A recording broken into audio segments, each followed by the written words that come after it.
Mastermind Magic might just be my favorite thing about Magic the Gathering for 2020.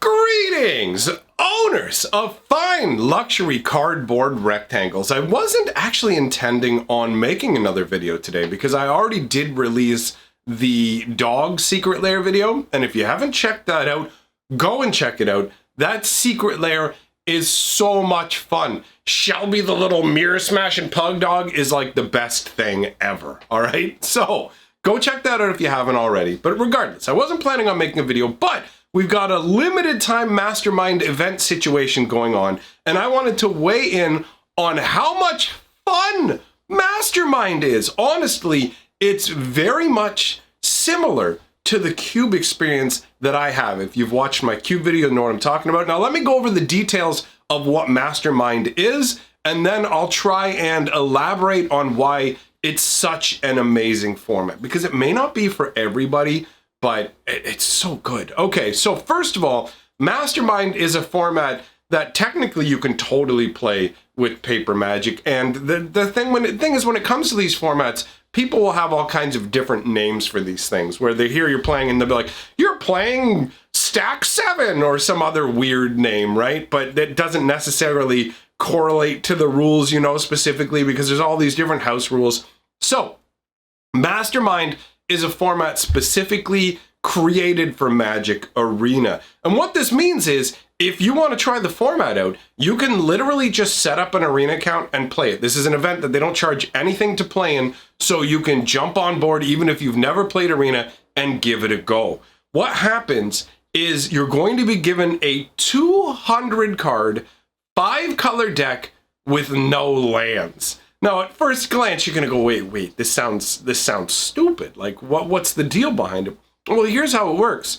Every turn, you get to pick one card in your hand if you want to, discard it, and create a land token, and that land token taps for a mana of any color. So what this leads to is, first of all, you will never miss a land drop if you don't want to. You will be able to play a land every single turn, which is great. Being able to go 1, 2, 3, 4, 5 sequentially and cast your spells feels really fantastic. So the trade-off of the format really becomes, how do you decide what to discard, right? Like, what cards are you going to discard? Because the expensive cards are, yes, they're more expensive, and we're talking casting costs here. Like, think like 7s and 8 casting costs. They are high, but at the same time, you are guaranteed the ability to get enough lands to cast those spells. Whether the game will last long enough for you to lay the lands and cast the spells,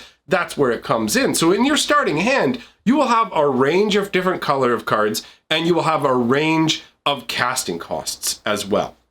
And so you get kind of stuck in this scenario where it's like, oh man, these big spells are awesome, but if the game doesn't go long enough and I'm in a bad enough position, they won't matter. So at the beginning, you're more likely going to pitch your bigger spells unless they turn out to be incredibly powerful spells. But either way, there is a massive amount of variety, like a massive amount of variety. There are 200 different cards in each of your decks. So, in mine and yours when we're playing. Right now, technically, we both have identical decks, but because of the nature of the format, it won't play out the same way. The chances of you having the exact same game over and over are infinitesimally small. I have been playing this since they released it last night early, I can say, which is really nice as well, because what this is FNM at home Mastermind. So basically what Wizards of the Coast is doing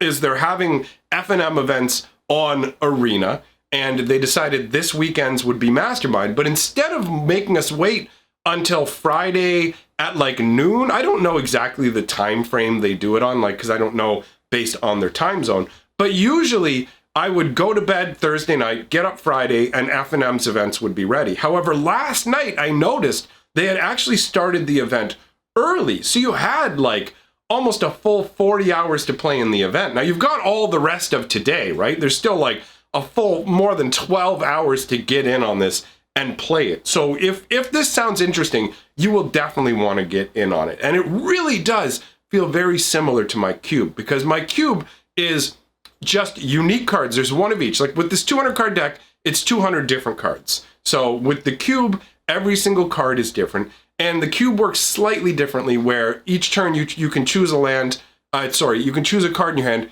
play it face down, and then it's a non-basic land that taps for a mana of any color. So in the most technical sense, that is somewhat different, because my cube does have cards that allow you to bounce lands back into your hand. So you can take a big expensive spell, play it face down as a land, and later on retrieve it, which makes some of the decisions a little easier. But on the other side of the coin, when it comes to the way that MasterMind works, where you discard the cards to get land tokens, then reanimation strategies. So for example, Grave Waker is actually in these MasterMind decks, and that's a 5/5 flyer that for 6 mana you can, or no wait, it's 7 mana. 7 mana to activate, and you can bring a creature card from your graveyard straight onto the battlefield.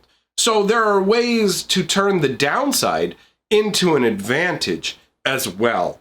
It's a very interesting concept, and one of the biggest reasons that I personally like Cube, and this is definitely going to be like a biased view that you may not share, when it comes to constructed Magic, especially competitive Magic with smaller formats like Standard, for example, there are only a handful of decks that are really the good decks in the format, and most people are going to gravitate towards those decks. So what happens is you end up playing the same decks over and over and over. If you play like Standard competitively, you will be lucky to encounter 5 different decks. And I'm saying that from the perspective of, if you're playing white-black life gain, for example, if you change 2 cards to me, that's not a different deck. You're playing the same deck with a couple of tweaks, and it's going to feel pretty much identical to play against it.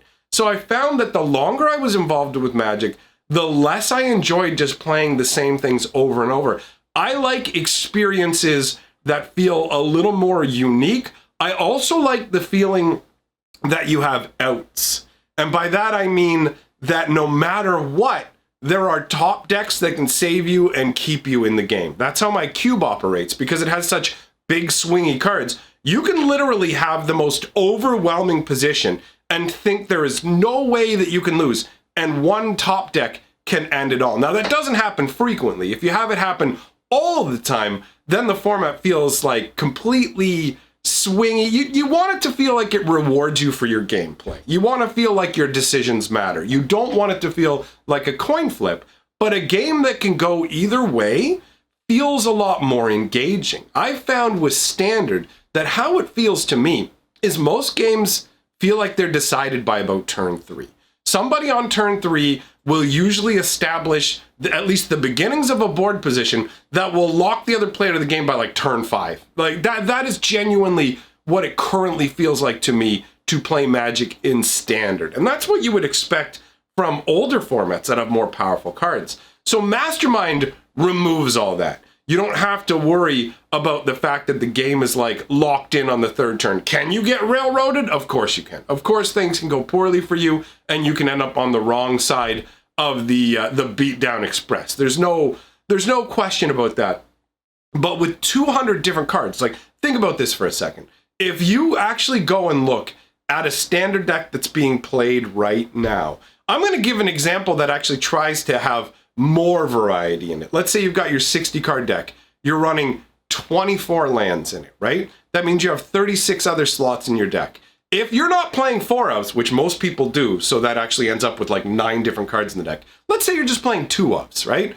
You've got 36 cards. So essentially you've got 18 different cards that you get to play with. So your opponent's bringing like 9 to 18 different cards, and you're bringing 9 to 18 different cards, theoretically, although the overlap could be the same. With this MasterMind event, there are 200 different cards. And I mean, if you understand how math works, the way all the different possible permutations makes it so that there is a staggering amount of variety. this Mastermind to me is even more fun than when I'm playing my green tower and I stumble across somebody else who's also playing tower magic, which literally makes me clap my hands in delight. When I see that my opponent's deck is a massive stack, I'm like, oh, you're like me! We're gonna have some variety and silliness! I'm not saying you can't enjoy competitive Magic. If that's your thing, awesome, enjoy it. I'm just talking about my personal preferences.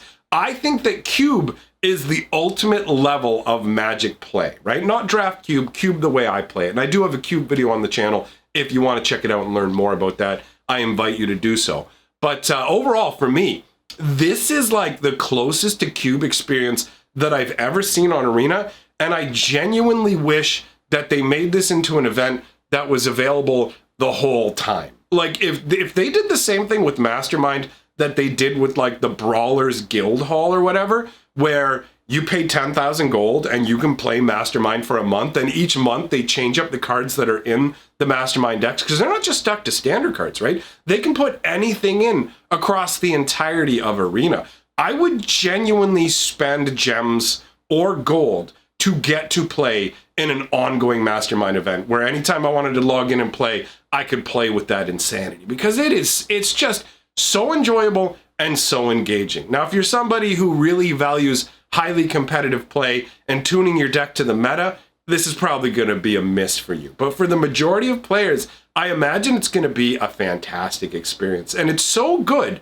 that even if you don't have an Arena account, I recommend that you grab one for free, try it out, and experience this Mastermind event, because I know I will be playing more of it. In fact, as soon as I'm done recording and editing and uploading this video, I will be playing more Mastermind. So who knows? You might run into me. If you're wondering, my name on Magic Arena is the Magic Historian, so it's pretty hard to miss me. So come on in and have some fun. You're welcome to join me. Now, speaking of fun, I have a fun lore channel called Fantasy Geographic, which currently focuses on Magic the Gathering lore. We are working on the next installment in the Karn lore series, and it's getting real good, so you're not going to want to miss that. So hop on over there and check that out. If you like what I'm doing here, like, comment, subscribe. It's all great for the channel, really helps out with the metrics, and it makes YouTube go, oh, this is a good channel. And yeah, I mean, if you love what I'm doing, hop on my Patreon. Either way, thanks for coming by, everybody. It's nice to get to spend some time together. I will see some of you tonight for the live stream, and everyone else, I will see you tomorrow.